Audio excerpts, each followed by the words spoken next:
people don't need like another thing. And whenever one of these things come out, you see a lot of people that are thinking it's going to be like this silver bullet or this thing that kind of changes the game, when in reality, it's business fundamentals are business fundamentals, man. You got your customer journey, you got your operations, you have your offer, whatever that is.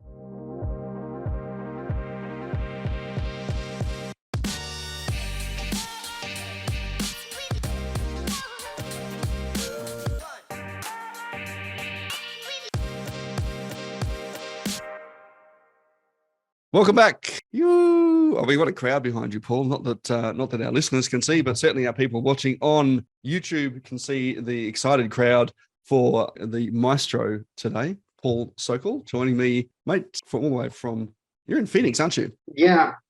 Phoenix, Arizona, where it's stinking hot and freezing cold here in Australia. Now, if you don't know of Paul, certainly people in the Keep and Infusionsoft community will have come across Paul before. But Paul is a mad muso, having discovered heavy metal in high school, drums in a metal band consistently now. And I know that's something that's a real passion of yours, Paul.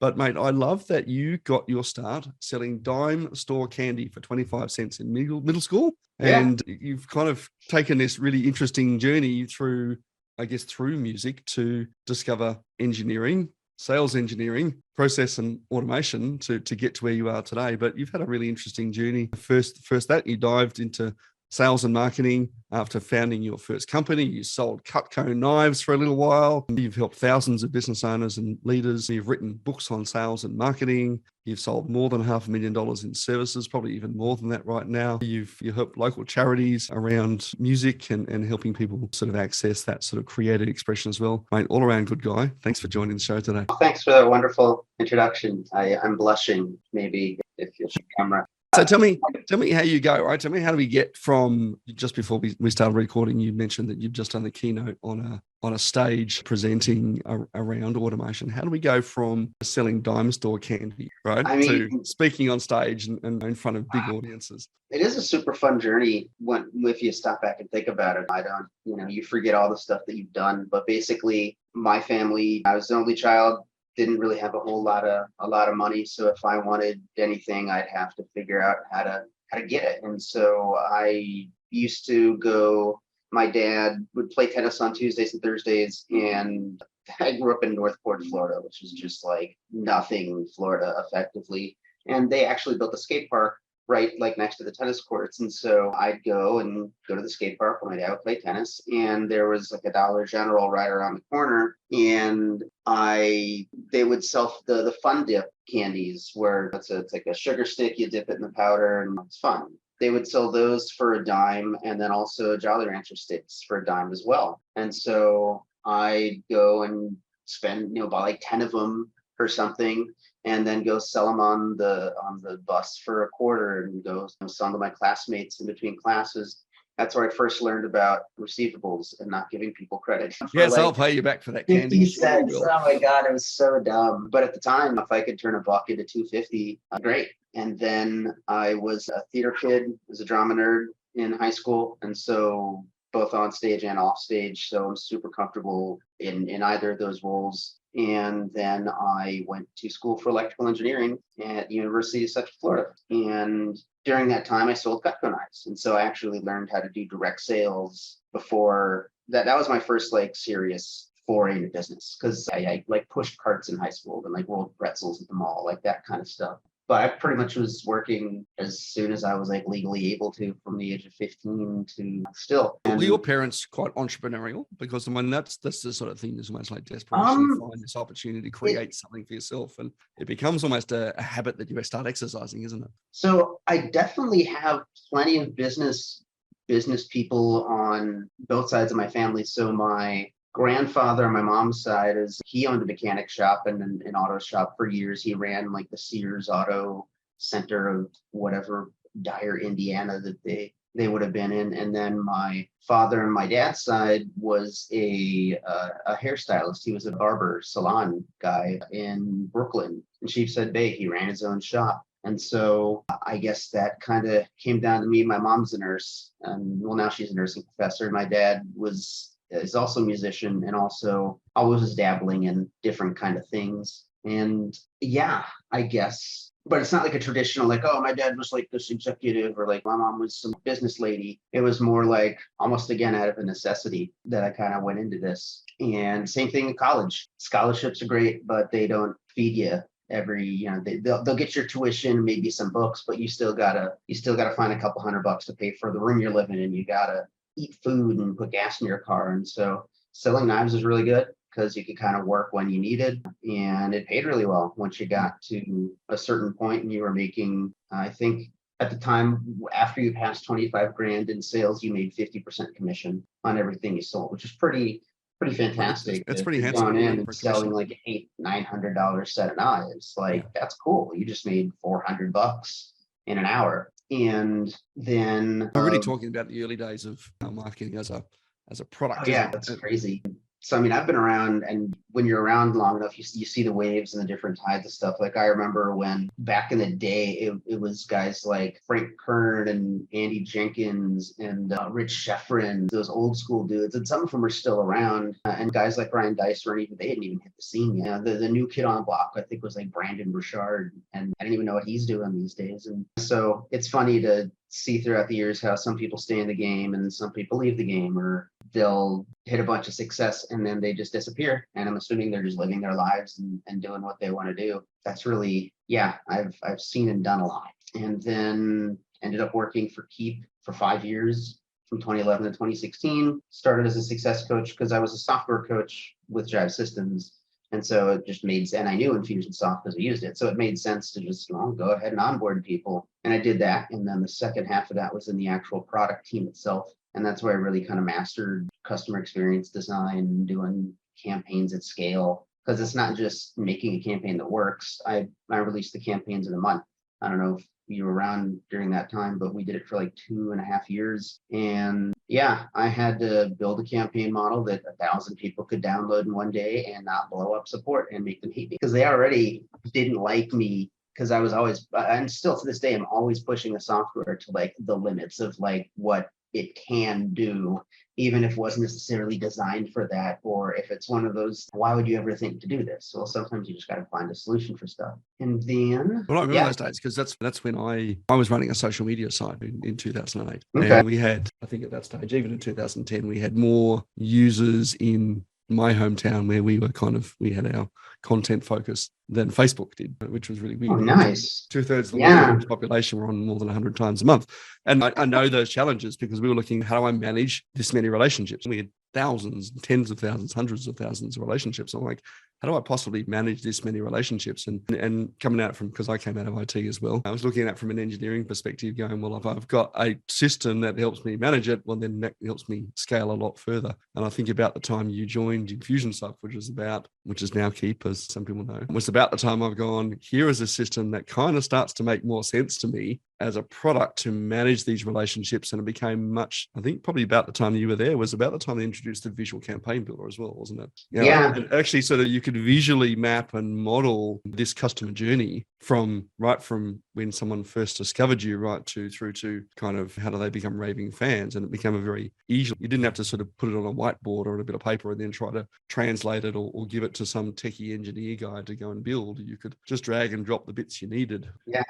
That was exciting because when that came out, there's about 30 or so success coaches, and we were actively using that with our clients. We were using it to model out the customer journeys before the customers even had it in their software. It was still kind of like a beta feature. And so I'm actually on my on the B Pros YouTube channel, I started a show called Campaign Spelunking, where I'm looking through. My goal is eventually just get to every single campaign model in my system. I've got stuff back from like 2011, and the first couple episodes we're still going through these client modeling exercises. And then I would model this out. We'd take a screenshot of it, give it to the client, and then we'd still have to go turn around and build it in legacy, like legacy automation back in the day. And it's so funny to see how the software changed from now to then, the stuff that we used to have that we didn't, a lot of stuff that people kind of take for granted, like internal forms didn't show up for a few years. which is pretty shocking because they're, So useful. it's so useful. Yeah, to just have like a big red automation button where you just pop in some data and hit go. And then even looking at like my own strategies of it and seeing how I would do things differently now, just knowing what I know compared to how I would have done stuff back in the day. And I could geek out on this all the time. So I guess closing the loop, how do I get out to, to keynoting? Keep had their icon event, and they're always looking for speakers, and me being a theater geek and all that jazz, I love being on stage, whether it's a training or an entertainment purpose. And so I spoke at pretty much almost every icon from like 2012 on, and even a couple of partner cons. And then this last automated marketing summit was partnered up with myself and Sean Snowday, who's another old schooler. Do you know Sean? I don't. You should connect with him. He's a super cool guy. And it was the two of us and Jade, and then Bryce Christensen plus this. And they needed who's going to be the headlining speaker of this very first event. And so I'm like, I'll do an official keynote. That'll be my thing, because eventually I would love to do less of the in the trenches stuff and stick more to the strategy and teaching and keynoting and whatnot. So this was a really good opportunity to do that. And as we were talking before we started, I emailed my list, like my whole list, for the first time since I think April or March or something like that. And then the Keep Spam Police slapped me on the wrist and said, hey, you got to clean your list up or email more often. And that was fun. It's no big deal. Like something that caught me in the last 2 weeks as well. So you left Keep in 2016. You've been running B Pro now for 7 years. What are some of the changes that you've seen in the space? Obviously, a lot of conversation going on at present around automation. It's automation AI, right? Augmented intelligence, because it's been making dumb people dumber since 2013, 2023, and smart people smarter. What have you seen in terms of the last 7 years in terms of automation and what people, maybe some of the opportunities that people are missing, and how you see AI changing some of that? So I totally agree with you that it's making dumb people dumber and smart people smarter, because it's a tool. Garbage in, garbage out. The better you are giving it prompts and training it, the better the results you're going to be. And yeah, it is really interesting to see every couple of years some shiny new thing shows up. Like I remember when chatbots were a big deal in like 2018, and then all of a sudden everybody's got chatbots and chatbot this, chatbot that, and then it just kind of died out. And then it's just a thing now. It's a tool. It's a tactic. It's a customer interaction, whatever. And then we started to see that with the fast feed video styles too, of like Snapchats and TikToks and those kind of quick 60-second, 30-second reels. Yeah, which is different. Which I remember Vine, how it used to be 6-second loops back in the day. That was kind of like the proto version of that. And now the latest innovation I think we're seeing is this AI piece. So what's neat to me is that the amount of time that something is exciting is getting less and less and less. And so with chatbots, there's a huge chatbot buzz for maybe about 6 to 8 months or something like that. And then, nobody's really talking about it anymore. And AI is kind of the same way, where it was huge. And then now it's just something that people use. There's not a bunch of buzz around it. I must admit, I thought Threads. I don't know if you're on Threads yet, but I jumped on Threads recently, and I was on for a week. Oh yeah. And now I haven't heard anything about it. No one's mentioned it to me at all. Yeah, that's a perfect example. Yeah, they got a whole bunch of people on Threads, and it's like, why? Like what? So it's an attempt to take on formerly known as Twitter. What do we call it? X now? It's just it's an X replacement. I don't know. But yeah, people don't need like another thing. And whenever one of these things come out, you see a lot of people that are thinking it's going to be like this silver bullet or this thing that kind of changes the game, when in reality, it's business fundamentals are business fundamentals, man. You got your customer journey. You got your operations, you have your offer, whatever that is. Let's go into that, right? Because our listeners won't know what a customer journey is. I want to explore that a bit further. But you and I know it because it's been really part of core messaging that Infusionsoft have been putting out for now 20 years. Talk to me, what is a customer journey and why is it important to a business? So the customer journey is everything. The customer journey is how your target customer receives your offer. What I talked about at the summit is this business stack model that I've been teaching and using with my private clients for years. And it came as a result of the work I did in product research. And it's a customer centric model where you have your customer that receives your offer through the customer journey of the marketing, the sales, and the fulfillment of it. And then the operations is the often behind the scenes. How do you market? How do you sell? How do you fulfill? And then of course people are providing that, and then money drives it. And it's just like the human body. You can develop a human body, but if you don't have a skeletal system, it's not going to work. You got to have all those parts. And so those shiny objects that keep showing up every couple of years, a lot of people try to use them to like plug the gap of deficiencies in their business, when in reality they should probably go back to basics kind of stuff. So most people leave the customer journey up to chance, or they don't really develop it and design it. It's almost like a movie or a TV show, like that doesn't just show up. It gets, storyboarded out, each shot, all the scripts are done. There's all the post production and editing and things like that. And a lot of people, I feel, don't want to put in that much effort and work for it, which is sad to me, because there's a lot of great offers out there that people just don't really know how to connect with people and deliver a good journey. And then it's extra frustrating to me because I see people putting, crap out, but they actually do know how to build a decent journey, and then they become millionaires, and it's a weak product. I see that happening with a lot of like real estate folks.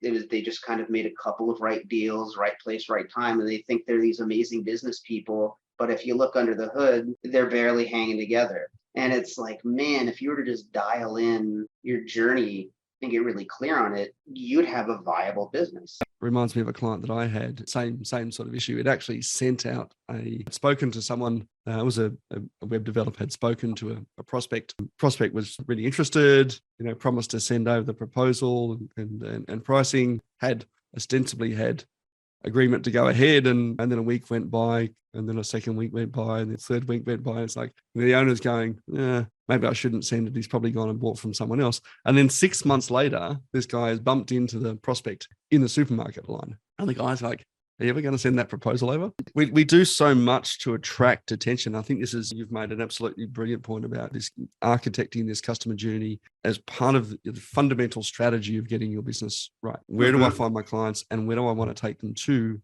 the point where they're raving fans of what did I do? And there's all these little micro components along the way where we're trying to, I guess, really create an emotion in our prospect and or our customer, that they go, I feel like I need to do the next step with you. And if they don't, they disappear to someone else. They go and buy from someone else. It's almost like getting your kids to clean their bedroom and expecting them to do it the first time. It's not their priority, right? But if we architect a customer journey that picks up that acknowledges the fact that my kids don't want to clean the bedroom, or my prospect doesn't really want to buy from me, they've got other priorities that they want to do, and the thing that I want them to do isn't necessarily the top priority. But if I architect a customer journey to do it, and then use the right systems in place, the right tools, whether it be Keep or whether it be AI or whether it be TikTok or whatever, to kind of create that emotional state where they want to take the next step, where it's easier to take the next step with you, they're more likely to do so.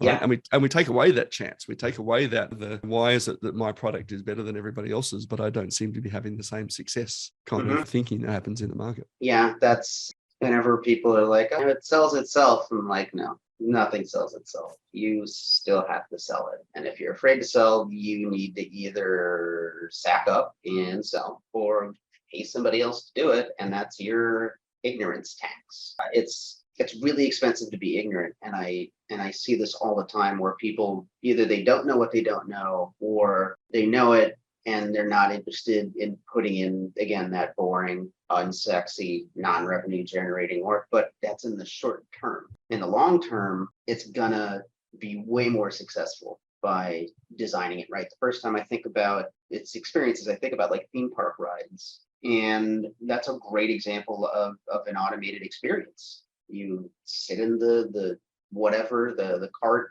the roller coaster, whatever it is, and you are taken through a meticulously designed experience to create that suspension of disbelief and be enjoyable and be fun. And if you do it right, it'll go for pretty much ever. I mean, look at the Haunted Mansion in Disney. That's like one of the original rides, and it's still awesome because they made it this awesome, magical kind of thing. And it's pretty low tech. There's a couple really cool things in it, but for the most part, it's kind of low tech, especially compared to like what's doable now. But man, they made that experience killer, and it's still fun and relevant to this day. And a customer journey, and it leaves also nothing up to chance. That's the other thing too, that every possible thing has been considered, even the things unreasonable, like Space Mountain. So my cousin is a DJ out there in Orlando, Florida, been doing it for decades. And he worked at Disney in college or something like that. And Space Mountain has, a bunch of safety features in it because it's a roller coaster. It can kill people literally if something happens. And so there's various invisible like sensors and laser beams, kind of like a garage door opener sensor, and every once in a while they'd like flick pennies up into the rafters to try and break one of the beams and stop the ride. And then they'd have to turn the lights on and reset the machine, and people are freaking out. But that's one of those things that you would never know about unless it either happened because it wasn't an emergency, or operational, you're one of the people that understands how it works. And so, and yeah, we were talking about this at the beginning of the call. I showed you we had some guy opted out on like Friday. And I got a task today to follow up with them because I have a name and a phone number for them. So I don't say, hey, go ahead and get back on my list. I just acknowledge if they opted out. Is there anything you want to tell me about my emails going forward? And sometimes that feedback is really good. Sometimes it hurts to hear, but if you can place your own feelings aside about it and look at the data of what they're telling you, it can be super helpful. And I didn't even realize, so they opted out, and then I get this task this afternoon. I'm like, what the heck? What did the automation mess up? And I completely forgot that I batched it to only do Tuesday and Thursday afternoons when I'm doing my sales activities, my relationship. And that's by design, that's intentional. Yeah, I think the key thing there is intentional, right? As adults, we simplify stuff, right? So if you're out of milk, honey, I'm just going to the shops to get some milk. But that action actually has 1,000 sub actions to it. Right? And when we're building and designing this customer journey, we've got to think about those things. Well, what if, and then what, and then what, and then what? Mm-hmm. And if they don't do that, and then what? Right? So that's just something as simple as going, well, if someone opts out, and then what? Right? Do I just let them go, or do I create an activity for me or someone on my team to go and give them a call and say, hey, look, I just wanted to understand why you opted out. What weren't you getting from what as we do? And then you can do whatever you want with that, right? You could either act on that information or not. But it's only through that continuous improvement that we actually get better. Certainly in my experience and like you've worked with lots of key people. We were on the success services program as well, and maybe done 1,000 odd consultations with Keep clients. In some cases with people using other systems as well. And certainly what I find is that people do this one action, right? I've got an opt-in form, great, and I deliver the email for the resource you've requested. But that's it. That's the extent of the automation. And my question to them is always, what do you want to happen then? And then what do you want to happen? And then what do you want to happen? And if they don't do that thing in the time frame that you've allotted for it, and then what do you want to happen? But it's actually starting to tease that thing out and go, okay, well, if I like to think tools like Keep autistic 2-year-olds, right? Can't really think for itself, but we'll do the same thing over and over and over again. Yeah, absolutely. Like that roller coaster. Yeah, you're right. If somebody opts in for something and you give it to them, usually, like I said, that's where most people will stop, and then they'll just go like right on the sales pitch or something and say, well, hold on now. If they requested this thing and they don't download it right away, why would you continue to behave like they already have? That's not building the relationship. You wouldn't do that in real life. You would follow up with them. Hey, here's that thing you requested a couple of days ago. Don't forget. And then maybe you do like a third follow-up 1 week after the initial one. It says, hey, about a week ago, you got this. I just wanted to make sure you saw it. I'm not going to bug you about this anymore, but hey, here's the link again. Yeah. What is it? The success in your business to date is based on everyone that you ever met doing exactly what you wanted them to do. And most of the people didn't. Yeah, that's exactly it. You got to factor in. And I see when people are designing their customer journeys, they'll do a lot of hand waving. Like I love doing sales pipelines. It's, one of my favorite things to do. And people are, well, what's your sales process? Well, we get them on the phone and then we send them a contract and close them. And we're like, hold on. That's like saying, how do you make a movie? Yeah, just film it and edit it. There it is. Like, no. What do you like? And sometimes you really have to dial into, they do this thing. What is the one thing that happens next? Like, you get a lead. Yeah, well, we call this and okay. What are you actually doing? Like, the actual workflow. And sometimes I'll even have them share their screen and I'll be like, no, just share your screen, do your thing, show me what you do. And they'll be just hand waving over all of this stuff, but I'm watching them do all these workflows and going one place to the other and whatnot. And I'm like, you're doing this, and then you do this. Yeah, I guess I do this, and then this happens, and then that. And so that's why I love to design customer journeys in a simple document before any tool is considered. I mean, if you think about what you're offering, and then what the customer journey is, and then what the messaging is going to be, and then the operations of how that's actually going to go out. Now you can actually start talking about the tool, because it's like making a movie. It's like when Spielberg was doing Jaws and the shark jumps out of the water onto the boat. That was storyboarded out. He's like, in this shot, the shark's going to come out and do this. And his special effects team's like, how are we going to do that? He's like, well, that's your job to figure out. I need the shark to jump out of the water onto the boat for this shot. That's what you're getting paid to figure out. And so that's usually how a lot of the innovations and crazy mad scientist stuff that I've come up with over the years has been over that need. Like this gazebo guy, he gets a bunch of spam leads, just bots coming in and filling out forms on his site. It's super common. And he didn't want his sales team to be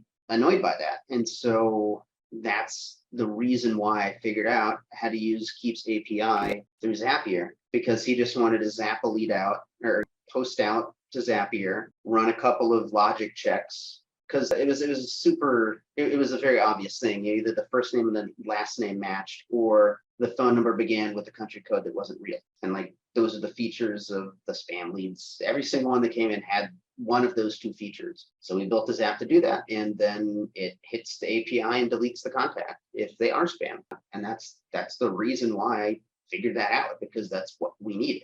We needed to use the API to delete a bad spam lead. How are we going to do that? Well, there is an API. There is a way to programmatically delete a contact. There has to be some way to figure it out. And lo and behold, there we are. And now that's why I did that monkey pod thing with Greg and showed him how that whole thing works, because there's sometimes stuff you can't do in the software directly that you could automate if you know how to write the code for it. But if you're not a code type, which I'm not, that's why I went into electrical engineering. I didn't want to be a computer scientist writing code all the time. There's still ways to do it. So what was it? Necessity is the mother of invention. That's kind of a lot. It's coming back to that. And we're back to that architecture, right? Coming back to understanding what that customer journey looks like, and where are the pain points, and then finding a solution for those. Right? Yeah. You can't just find a solution and stick it on, right, without understanding what the pain is. What's the system that you use in your business that helps you get a massive amount of leverage in your marketing and sales process? So there's two campaigns that I love that are so simple.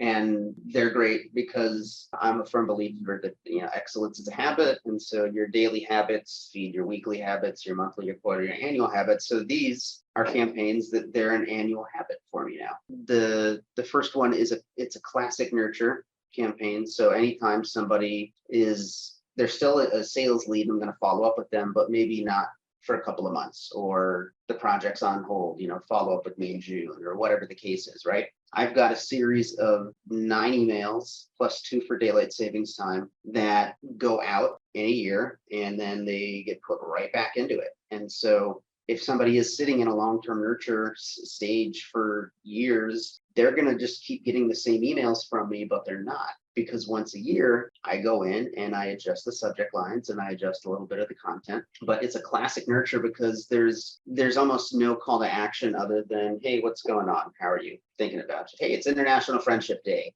What's up, friend? How's life? That kind of stuff. And so April Fools, right? I designed it around international holidays, and April Fools is one of those. Well, in January of 2020, before the pandemic shut everything down, I wrote the April Fools for that year to be like, oh, I'm shutting down businesses, closing. Just kidding, April Fools. Hope you're doing well. Well, I do this at the beginning of January every year, and then you forget about it, and you just do your sales process. People are in long-term nurture, and then April 1st hits in the middle of the pandemic, and I send out this email that's like, important announcement shutting down. And I panicked a bunch of people who was like, oh my God, are you really going out of business? Like, what's going on? I'm like, oh God, no, that's my long-term nurture. I completely didn't even think about that because it's just there. So it got good engagement. And then April 1st would have been about the time that so many people were like, oh my God, my head on the sand. Everything was falling apart. So the timing was hilarious. And yeah, once a year, I spend about 15-30 minutes just refreshing those emails. I mean, I look at the open rates and did one email, was it getting any opt-outs or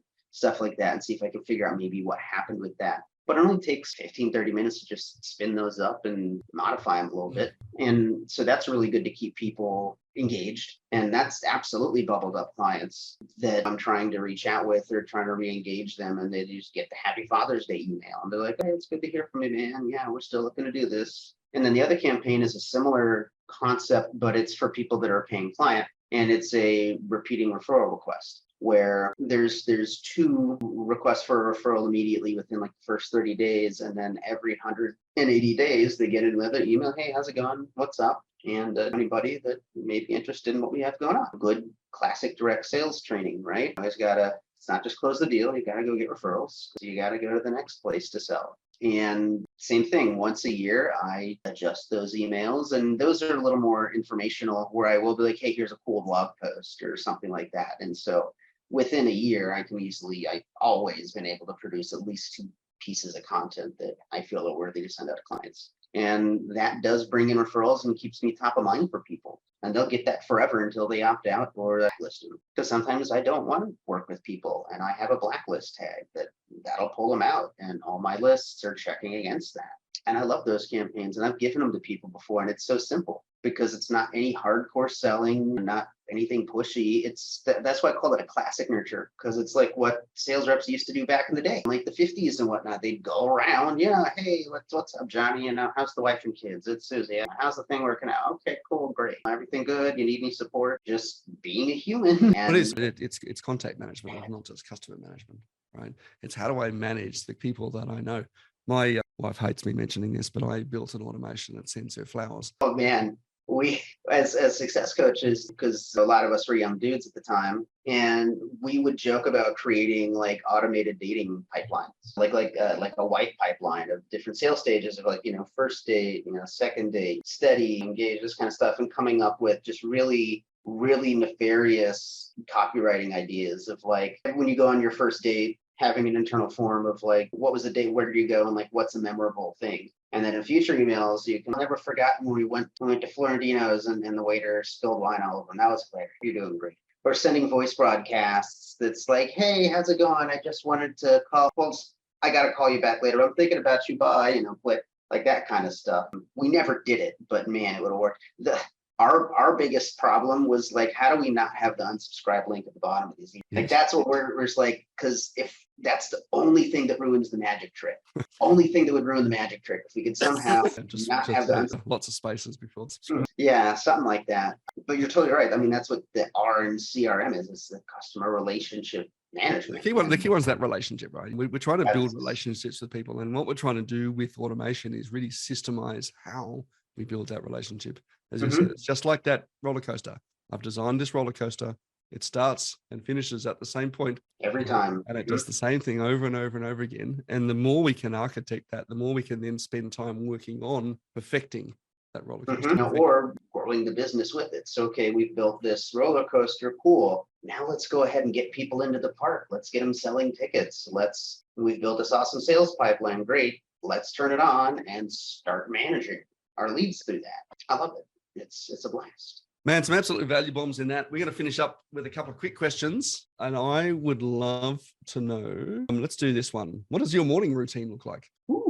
So ideally, my morning routine, it's actually way over structured. This is kind of a fun question. I don't always do this. In fact, I'm just now getting myself back into a decently productive, out of a funk spot in my life. Because at the beginning of the year, one of the partners of B Pro left, and then also I got kicked out of the band that I was playing in at the time. So just a whole bunch of personal shit going on, and I completely stopped my morning rituals. But ideally, upon waking, give gratitude for another day to exist. I'll go ahead and use the potty, brush my teeth, come into the office and recite my affirmations, choose a possibility for the day, go downstairs and walk the dog. When I come back, feed the dog and the cats. And there's a cat right now. And then if it's a gym day, I would then go to the gym, come back and eat breakfast, then take a shower, and then my day would start. I love that. Sort of affirmation. Important to go, what's my intentionality?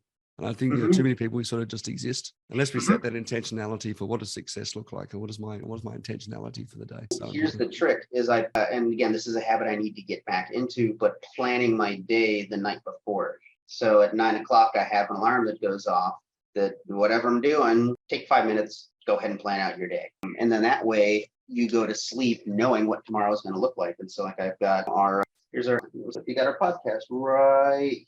Yeah. That also lets you know what's coming up in the following day. So there's no surprises. And then hopefully you're excited about what tomorrow brings. And so I wake up knowing, oh man, I get to have this call with this client today, or like I'm doing an ad planning call first thing tomorrow morning. And so like, that's going to be a lot of fun.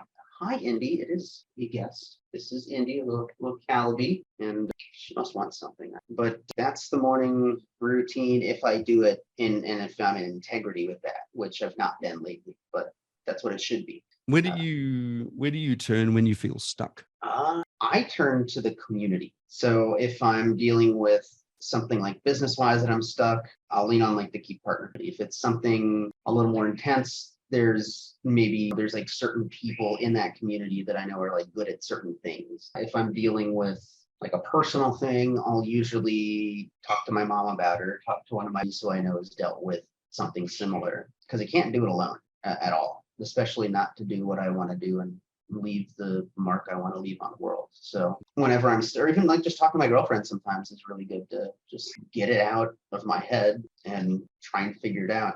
Writing stuff is actually pretty good. Just writing down how I'm feeling. I've written all sorts of crazy lyrics for songs that may never get written. And then you feel a lot better having it out of your head.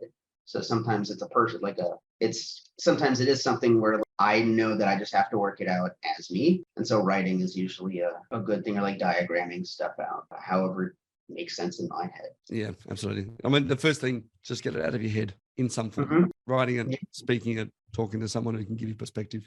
One question I've asked of the partner managers at Keep for a long time is like, how do we create a Paul Sokol for our business? How do you create that engineer? In your opinion, what is the most important personality trait or strength that someone needs to be the mad monk of automation? I guess that's a great question. I would say it's having a combination of Jack. No, got a blue healer, so of course he's always trying to round up the cats, right? It's a combination of thinking analytically while also having a creative drive. Because if you think way too logically, you're gonna keep running into walls, or you're gonna come up with solutions that maybe you're missing the point. Or if you're being overly creative, you can do the same thing, just the other side of that coin. So always learning, and also being super open-minded to everything, even if you disagree with it. Like, I don't think I've only unfriended or blocked like 2 or 3 people in my entire life on social, despite the fact that there's plenty of people that have political or spiritual belief systems that like I don't always agree with.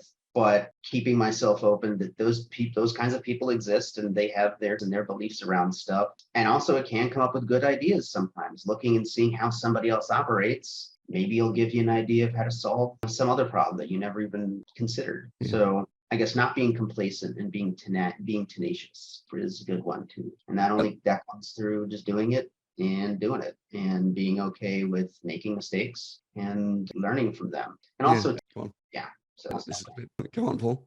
Well, no, I'd say the last thing is, it's not just being analytical, creative. It does no good if you keep it to yourself. So encouraging people to teach others, either just, internally, privately on the team, teaching them what you figured out or talking them through it, or being more public about it, maybe turning them into a marketing asset. Here's our resident nerd who's going to teach you about this thing that we do. And that's why our customers are successful. Yeah, you can do this too. I love that. Yeah, just going to sort of one thing I'm going to add to that, as I think curiosity is a really important trait as well. Just being curious. How would I solve this problem for someone? Yeah, I was like to say you can touch your nose and just like directly touch your nose, or you can like wrap your entire arm around your head and touch your nose. It's the same solution. One's a lot harder than the other. And I see a lot of people wrapping their arm around their head to touch their nose just because they can. So All right, lastly, sorry about that. Lastly, Paul, where can people find you? So I'm definitely all over the internet if you're a social media type person. I'm all over Facebook and LinkedIn as well as Twitter, but that's kind of a dying platform in my opinion. And then if you'd like to read our blog posts or watch campaign splunking, you can go to Be Pro Events. That's our website, and look at our link tree, and that's got all the goods there. And reach out. I'm always down to answer questions and help out. Fantastic. We'll put those links in the show notes. Paul, thanks so much for joining me on today's episode of More Clients, Less Effort, some absolute value bombs throughout the entire show. And I really appreciate you joining us and sharing your wealth of expertise with us today. Guys, thanks again for joining us. Looking forward to another episode next week. We'll catch you very soon. Bye.